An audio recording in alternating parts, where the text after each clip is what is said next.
हरिः ओं तत्सत्।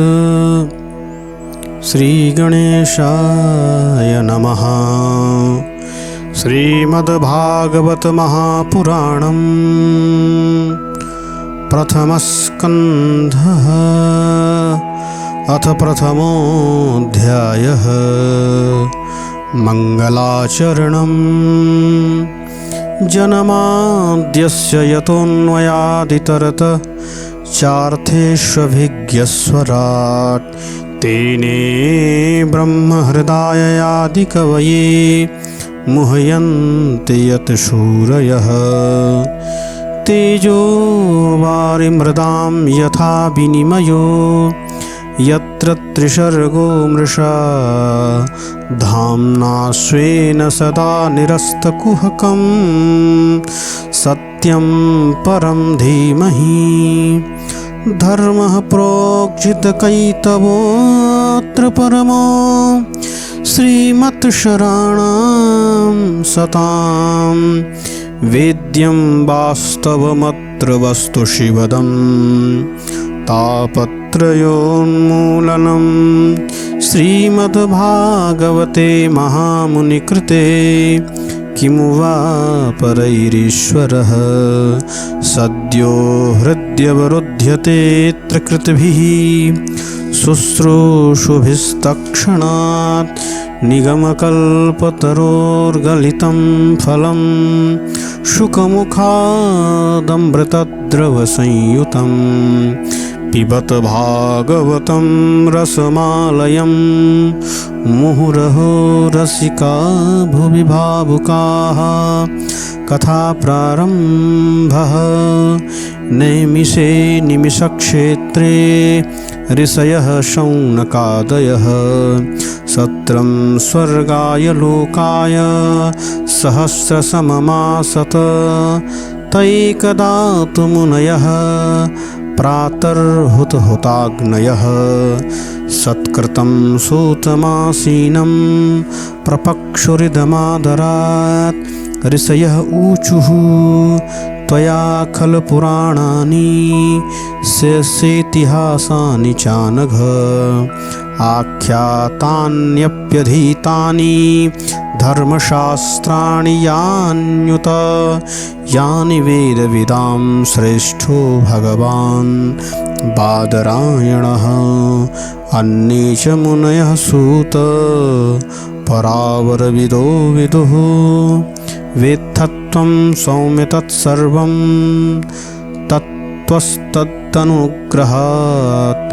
ब्रूयुः स्निग्धस्य शिष्यस्य गुरवो गुह्यमप्युत तत्राञ्जसायुष्मन् भवता यद्विनिश्चितं पुंसामेकान्ततः श्रेयस्तन्नः शंसितुमर्हसि।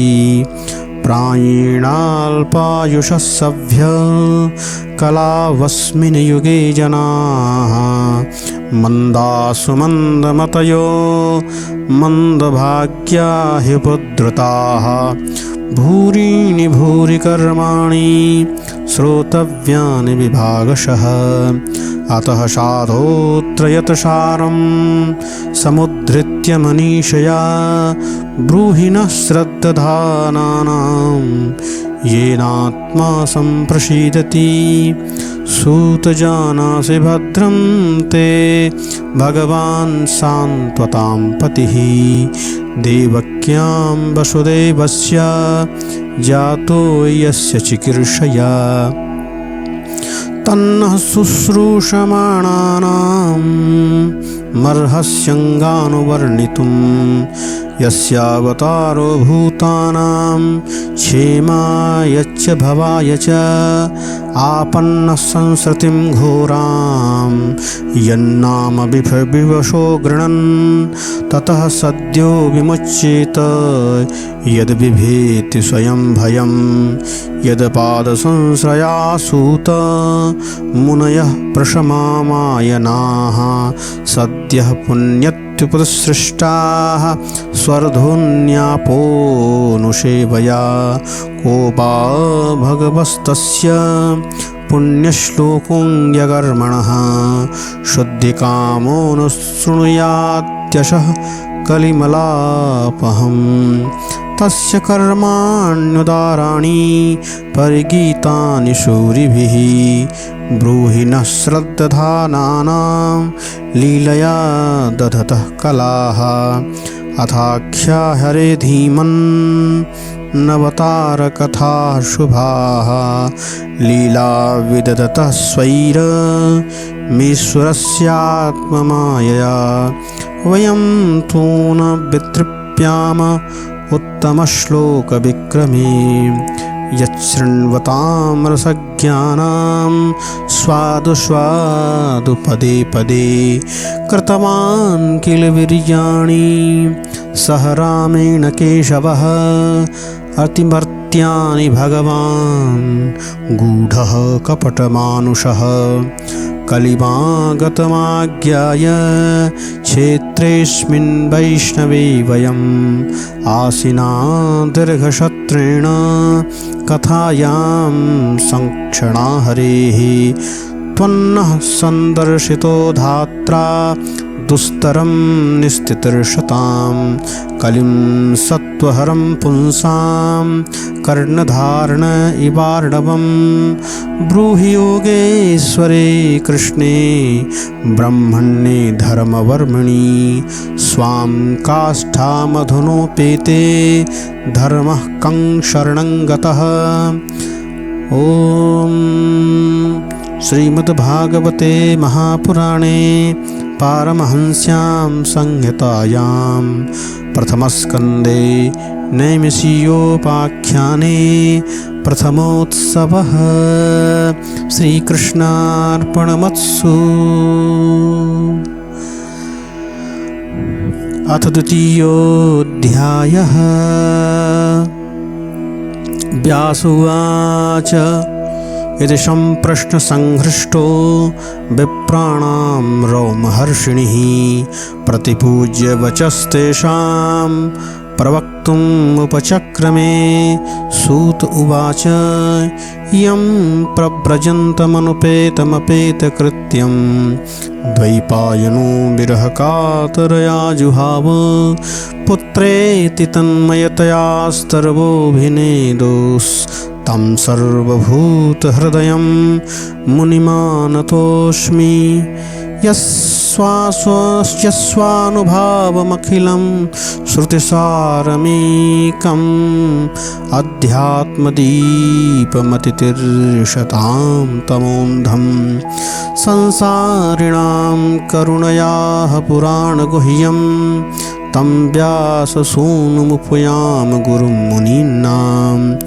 नारायणं नमस्कृत्य नरं चैव नरोत्तमं देवीं सरस्वतीं व्यासं ततो जयमुदीरयेत्।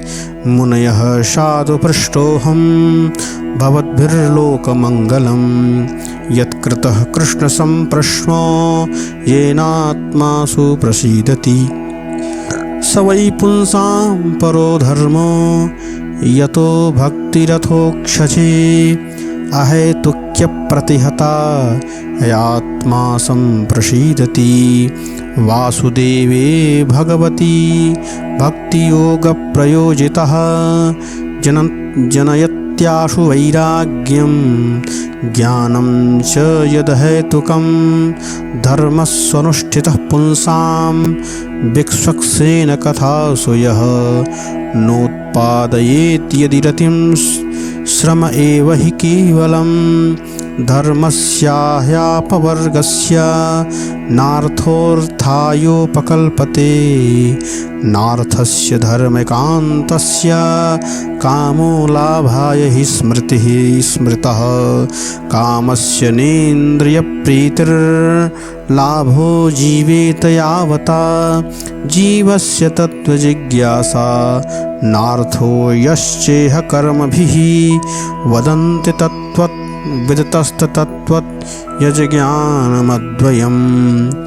ब्रह्मेति परमात्मेति भगवानीति शब्यते यश्रद्दधाना मुनयो ज्ञानवैराग्ययुक्तया पश्यन्त्यात्मनि चात्मानं भक्त्या श्रुतगृहीतया अतः पुंभिद्विजश्रेष्ठा वर्णाश्रमविभागशः स्वनुष्ठितस्य धर्मस्य संसिद्धिर्हरितोषणं तस्मादेकेन मनसा भगवान् सान्त्वतां पतिः श्रोतव्यः कीर्तितव्यश्च ध्येयः पूज्यस्य नित्यदा यदनुध्यासिना युक्ता कर्मग्रन्थि निबन्धनं छिन्दन्ति को विदास्तस्य को नः कुर्यात् कथारतिं शुश्रूषो श्रद्धानस्य वासुदेव कथारुचिः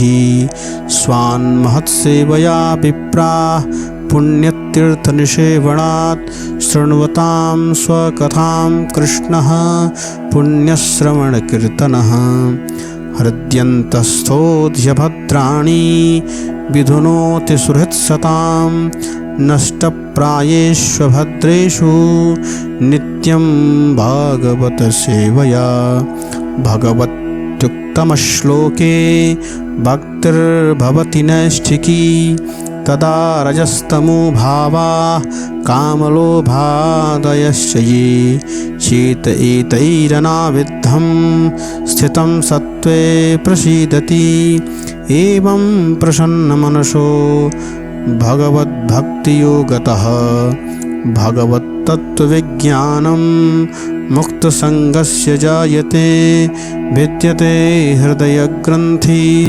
छिद्यन्ते सर्वसंशयाः क्षीयन्ते चास्य कर्माणि दृष्टः एवात्मनि वर्णीश्वरे अतो वै कवयो नित्यं भक्तिं परमया मुदा वासुदेवे भगवती कुर्वन्त्यात्मप्रसादिनीं सत्त्वं रजस्तमस् इति प्रकृते गुणास्तै युक्तः परः पुरुष एक इहास्य धत्ते स्थित्यादये हरिविरिञ्चि हरेति संज्ञाः श्रेयांसि तत्र खलु सत्ततनो नृणां स्युः पार्थिवात् दारुणो धूमस्तस्मादग्निश्रमीस्मयीमयः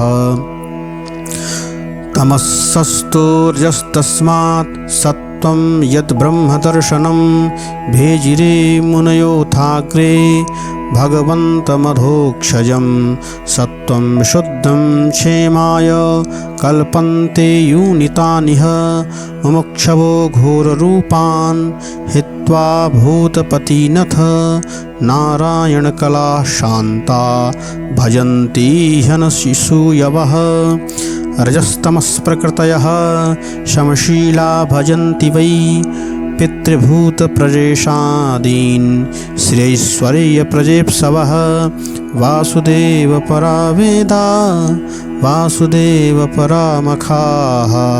वासुदेवपरा योगा वासुदेवपराः क्रियाः वासुदेवपरं ज्ञानं वासुदेवपरं तपः वासुदेवपरो धर्मो वासुदेवपरा गतिः स एवेदं ससंजाग्रे भगवानात्ममायया सदसद्रूपया चासौ गुणमय्या गुणो विभुः तया विलसते स्वेषु गुणेषु गुणवानिव अन्तःप्रविष्ट आभाति विज्ञानेन विजृम्भितः यथा ह्यवहितो वह्निर्दारुस्वेकस्वयोनिषु नानेव भाति विश्वात्मा भूतेषु च तथा पुमान् असौ गुणमयैर्भावैर्भूतसूक्ष्मेन्द्रियात्मभिः